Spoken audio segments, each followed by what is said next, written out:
আল্লাহকে তুই ভালোবাসিস? কেন বাসবো না, অবশ্যই ভালোবাসি। আল্লাহকে কি তোর বয়ফ্রেন্ডের মতো ভালোবাসিস? বয়ফ্রেন্ডের মতো কেন ভালোবাসবো? না মানে তোর ফেসবুক অ্যাক্টিভিটি তো তাই বলে। মানে ঠিক বুঝলাম না। অ্যাকচুয়ালি তোর না তোদের মতো মেয়েদের ফেসবুক প্রোফাইলে ঢুকলেই দেখা যায় কভার পিকচারে কোরআনের ছবি, কিন্তু তুই কোরআন পড়তে পারিস না। প্রোফাইল পিকচারে মক্কা শরীফের ছবি, কিন্তু তুই যেটা আপলোড করার যোগ্যতাই রাখিস না। এখানে যোগ্যতার কি হলো? অনেক কিছু। তোর ফিচার ফটোতে 5 ওয়াক্ত নামাজের ফায়দার কথা, কিন্তু তুই 1 ওয়াক্তও পড়িস না। আর একটু নিচে নামলেই দেখা যায় তোর টলটনে রলবলে সুন্দর শরীরের সব পাট পাট ছবি। এই ফাইজলামের বাড়ি কোথায়? এটা কি ইসলামের অবমাননা নয়? দেখ, তোর মুখে কি আল্লাহর নামটা মানায়? তাহলে আমি কার নাম নিব? আমি মুসলিম, আমি তো আল্লাহ নামই নিব। না, তুই বা তোরা মুসলিম না। এই যে বললাম, শুধুমাত্র এদেশে মুসলিম বেশি তাই তোরা মুসলিম পরিচয় দিস।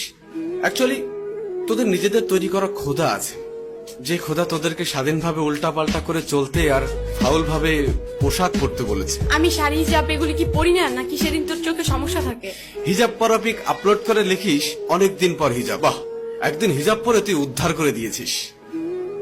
একদিন বোরকা পরে ফেসবুকে স্ট্যাটাস দিস কেউ একজন পড়তে বলেছিল। আর তোদের শাড়ি পরা থাকলে বুকের উপর থেকে কাপড়টা নামিয়ে ফটোশুট শুরু করিস। যতটা সম্ভব নিজের বডি শো আপ নিয়ে ব্যস্ত থাকিস। আলাদা আলাদা ভাবে নিজের বুক, পিঠ, ঠোঁট, চুল। আর তোর মুখের দিকটা ছবিতে ঠিক মতো আসুক আর না আসুক, বুকের মাপটা ঠিকই আসে। এটা কি আল্লাহকে অপমান করা নয়? তুই নিজেকে নিজের স্বাধীনতার আদলে শরীরকে প্রোডাক্ট বানিয়ে ফেলেছিস। নোংরা সিনেমার থেকেও নোংরা তোদের চলাফেরা। এবার বুকে হাত দিয়ে বল, আল্লাহকে তুই অপমান করছিস না? বিশেষ দিনে তোর বয়ফ্রেন্ডের ক্যাপাসিটি থাক আর না থাক, তোর সাথে ম্যাচিং করে পোশাক না পরলে তোর সম্মান থাকে না। তবে একটা চমৎকার বিষয় হলো, সারাদিন তোর ডিমান্ড থাকলেও দিন শেষে বিয়ের জন্য সব ছেলে একটা ভালো মেয়ে খুঁজবে। আর তুই তো নিজেকে খারাপ বলতেই স্বাচ্ছন্দ্য বোধ করিস। তোর ফেসবুক প্রোফাইলে কি লেখা থাকে? I M a bad girl with lot of bad habits.